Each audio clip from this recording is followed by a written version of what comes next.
Restaurant style रे जदि mix भेज आपण बनै पारुचंती घरे ताहले रेस्टोरेंट जिबा कौन दरकार घरे ही बनिबो आउ पूरा टेस्ट आमर रेस्टोरेंट भली लागिबो। सठिक भाग माप सहित मसला मध्य आमे घरे बनेबा। वीडियो को भल लागिले लाइक करिवे, शेयर करिवे, चैनल रे नुआ थिले सब्सक्राइब करबा को ढेर सारा अनुरोध। मु आज बनैछि पूरा रेस्टोरेंट स्टाइल मिक्स वेज। आकु आपण गरम भात सहित खाई परिबे, रुटी सहित खाई परिबे, परोटा पूरी सहित मध्य खाई परिबे। आउ टेस्ट तो एकदम मार्केट स्टाइल। चलतु वीडियोटी स्टार्ट करवा। संपूर्ण भाव देखा ढेर सारा अनुरोध। नमस्कार दर्शक बंधु, मो चैनल को अनेक अनेक स्वागत। प्रथमे मु एतिकी ही परिबा नेछि। परिबा भितर बीन्स, फूलकोबी, कैप्सिकम, किछि बीटरूट आउ पोटल को छोट छोट करी काटी देछि, आउ किछि गाजर ता सहित नेछि स्वीट कॉर्न किछि देखंतु। आउ एमती आलू जार चोपा अछि आपण एतिकी ही आलू नेबे। आउ बाकी रहिला पनीर आउ किछि फ्रोजेन ग्रीन मटर नेछि। एटा फ्रेश मटर नुह, फ्रोजेन ग्रीन मटर। तो एतिकी आमर परिबा भितर मु नेछि। आपण चाहिले आ मध्यरु किछि स्किप करि परिबे, आउ किछि ऐड मध्य करि परिबे। आउ किछिटा काजू को प्रथमे मु रखिछि। एबे कोन करबा ना, गैस ऑन करिकि कड़ाई बसेबा। कड़ाई रे 1 टेबल स्पून मु घियो देछि। आउ तापरे भाजिछि काजू। काजू पकेइला परे आपण ना टिक्की हल्का जतल कलर चेंज हेइ आसीबो, एई टाइम रे आपण किसमिस पकेइ देबे। आउ किसमिस को से पूरा फुली आसला जाय आपण ताको भाजिबे। देखंतु ए स्टेज हैला पर्यंत ताकू घियो टिके भाजिबे। आउ तापरे ताकू काढ़ी देबे। मु एथि पई प्रथमे घियो पकेइकी माने काजू किसमिस को भाजिली, कारण घियर फ्लेवर आपणकर परिवार आसीबा पई।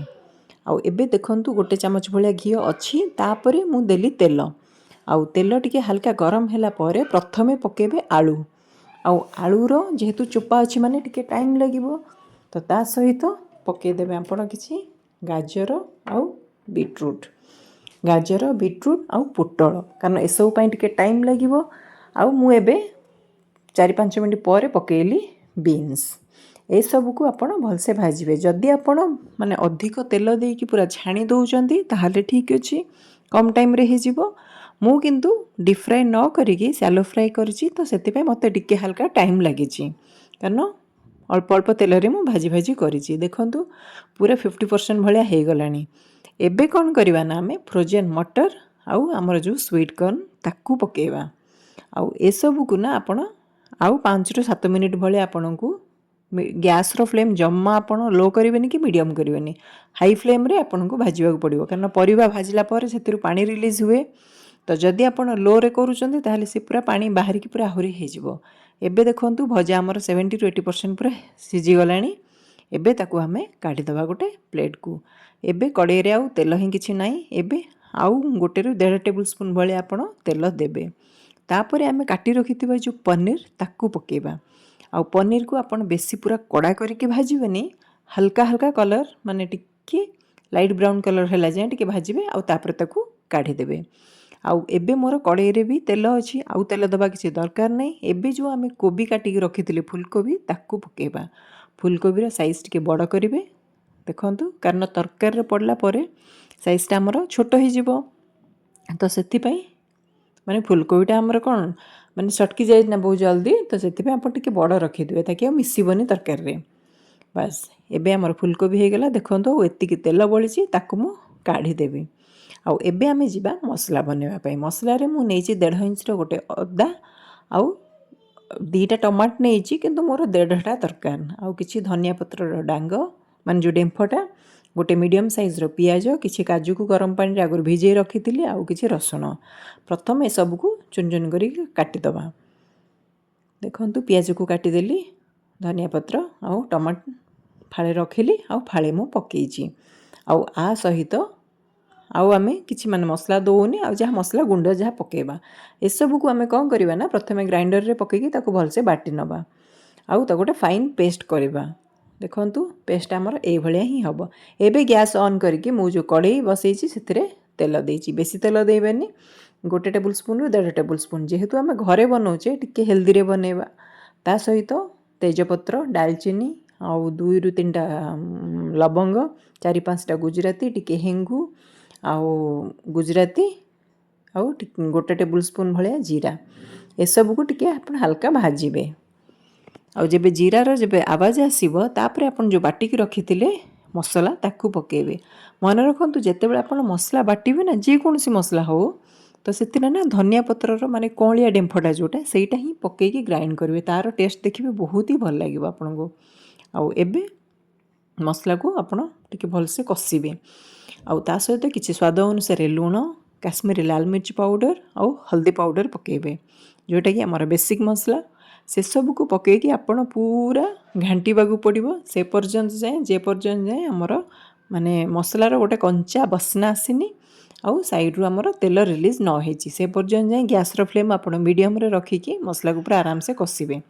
देखंतु एई भलिया एमती साइड साइड रु आपणकर देखंतु सब तेल रिलीज हेलानी ता माने मसलाटा हमर कसी आसिलानी। एबे आमे कोन करबा ना आउ किछि मसला गुंडा पकेबा जेमती धनिया पाउडर एठी पकेबे कारण जीरा ऑलरेडी आमे फुटेइचे आउ जीरा पाउडर दबा दरकार नै एठी धनिया पाउडर देबे आउ ताकू घांटीबे। एबे जो काजूटा मु भिजेइथिली सेटाकू ग्राइंड करबे ता सहित देखंतु छोटे चामच रे मु नेइची 1.5 चामच माने आपनकर गोटे टेबल स्पून भलिया हबो पोस्त ताकू प्रथमे आपण एमती सुखिलारे ग्राइंड करबे। फास्ट सुखिलारे ग्राइंड पर एमतिया हबो आउ तापरे ताकू जो काजूटा जो पानी रे भिजेई रखिथिले सेही पानी पके पके आपण ताकू फाइन पेस्ट करिवे। देखंतु एमती जदि साइड रे लागी लागी जाउचे ताकू टिके ग्राइंडर रे चामच साहाय्य रे आपण काढी परिबे आउ ताकू भलसे गोटे फाइन पेस्ट बनै देबे। देखंतु पूरा परफेक्ट हैला। एबे आमे मसला पाखकू जिबा मसलाटा जो हमर हेई जाइतिला देखंतु एबे एई काजू बटाटा को आपण एठी पके देबे आउ ता सहित ग्राइंडर रे जेति कि आपनकर पानी लागिची आउ पानी देईकी से काजू बटा सहित एई पानी के एठी पके देबे।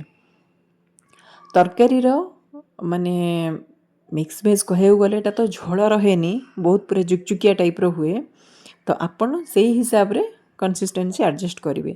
देखंतु वर्तमान जाए तो मु तो किछि करिनी सेही मसला रे एबे खाली वेजिटेबल्स जहाँ सब आमे भाजी के रखिथिले ताकू एठी पकेले एइथिपाई मु एबे पकेली कारण हमर परिवाटा सिजिबो ता सहित हमर काजू पोस्त एइटा मध्ये सिजिजिबो माने गोटे थर रे हबो आउ आपनको बारंबार करिया को पड़िबोनी।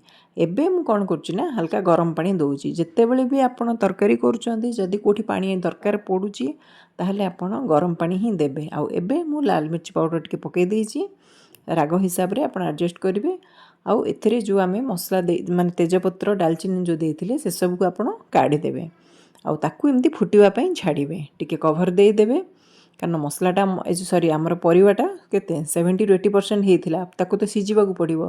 देखंतु एबे आमर अधा आधी सिजी आसिलानी। एबे आपण कोन करिवे ना एवरेस्ट रो मु यूज करछि किचन किंग मसला आपण जो भी ब्रांड यूज करि परिबे आउ ताकू पकेई देकी एमती टिके समय माने एपट सेपट करदेबे आउ तापरे जो भाजी के रखिथिले पनीर सेटा को आपण पकेबे कारण पनीर जेबे पकेबे तापरे आपण को बेसी एपट सेपट करबा को पड़िबनी नहले पनीर भांगी जिवो। आउ मते लागिला जे पुनी माने सब सुकी आसिलानी ग्रेवी पूरा माने आउ नाही कहबा को गले तो सेति पे मु आउ टिके गरम पानी दे देइछि आउ ताकू भलसे एपट सेपट कर देइछि आउ 5 ରୁ 7 मिनिट भले आपण कवर देबे आउ लास्ट को जेबे हेई आसीबो सेबे आपण कसुरी मेथी किछि एमती पकेई देबे आउ तापरे किछि हल्का गरम मसला मध्य देबे आउ जदी लास्ट को आपण डाउट लागिला टिके चाखी देबे लुणिया लना ठीक ठाक हेइछि कि नै नहले मते लागिला जे एक्चुअली लुण टिके कमी जाइछि सेति पे माउ टिके लुण देइछि आपण टिके चाखिबे लास्ट को आ गरम मसला देकी ताकू पुणी एपट सेपट कर देबे कारण जेहेतु पनीर पड़ीछि आपण बेसी ता ऊपर आउ जम्मा भी डंकी चलेबेनी नहले हमर पनीर भांगी जिवो।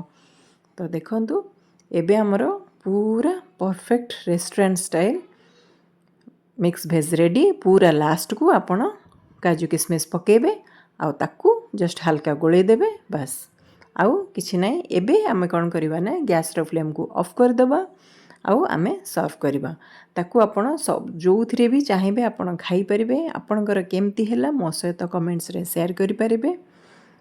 देखंतु देखा नेक्स्ट वीडियो रे रहुछि। नमस्कार, जय जगन्नाथ।